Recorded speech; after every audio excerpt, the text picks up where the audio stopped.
Attorneys for Kilmar Abrego Garcia, the man wrongly deported to his native El Salvador back in March, are pushing to keep a civil case against the Trump administration alive. They're seeking sanctions against officials for allegedly violating orders to return him from El Salvador. Garcia returned to the U.S. last Friday to face federal criminal charges in Tennessee.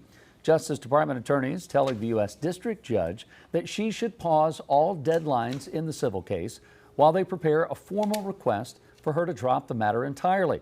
His return, they argued, rendered the case moot. All right, so we're going to bring in Chief Legal Analyst Khalif Rhodes here. So we should mention this has nothing to do with what Abrego Garcia is accused of back in Tennessee. So what is going on here in this civil case? Well, I like that you laid it out like that from the very beginning. You have two different tracks. You have the criminal matter that the federal government is going to move forward with him with the allegation that he brought and helped illegal aliens move across the country. But on the other side, you have the civil matter with the government's failure to comply with a judge's order. And so that is two separate matters, completely distinct. Obviously, they have the same, nucleus with Mr. Garcia, but separate tracks, different train. So even if that criminal case went away, the civil one can still go forward. What the government is alleging is now that we've brought him back, and we've, i.e., charged him with a crime, that this is now moot. But that would be a revisionist type of history, because at the time when the judge gave you an order to comply with whatever the judge was requiring, bring him back, give the documentation, give rationale as to why you deported him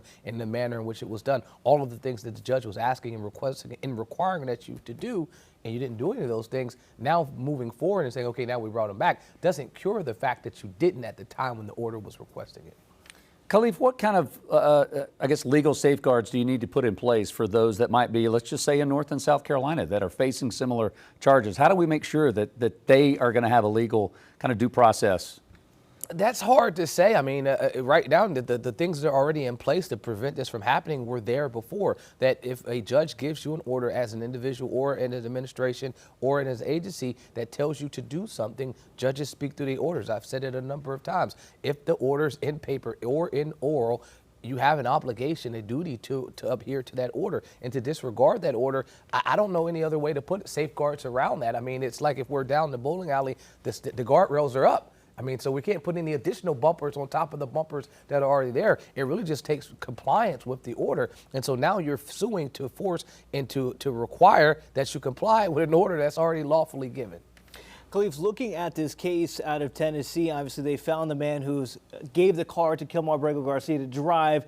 He was already incarcerated, and they offered him, immunity to testify there. Are you concerned at all with how this case was all constructed? Because it seems like, okay, we sent Kilmar there, now let's go find the facts after the case. 100%. If I'm defending him, I'm saying that where there's smoke, there's fire, that there was no case, and because you guys admitted originally that you deported him wrongfully and you couldn't bring him back, and now you've been, I guess, got some type of pressure to bring him back, we want to ensure that we only bring him back to face some criminal charges. So let's go ahead and find out where these charges are. And so this would be, one defense would be selective prosecution. And I mean, the individual that you mentioned before that was already incarcerated, I mean, I would tear apart his deal. I put him on the stand. I'm asking about his priors. I'm asking about all the things that would put him in a situation to make any person that's in that jury box find question in his credibility.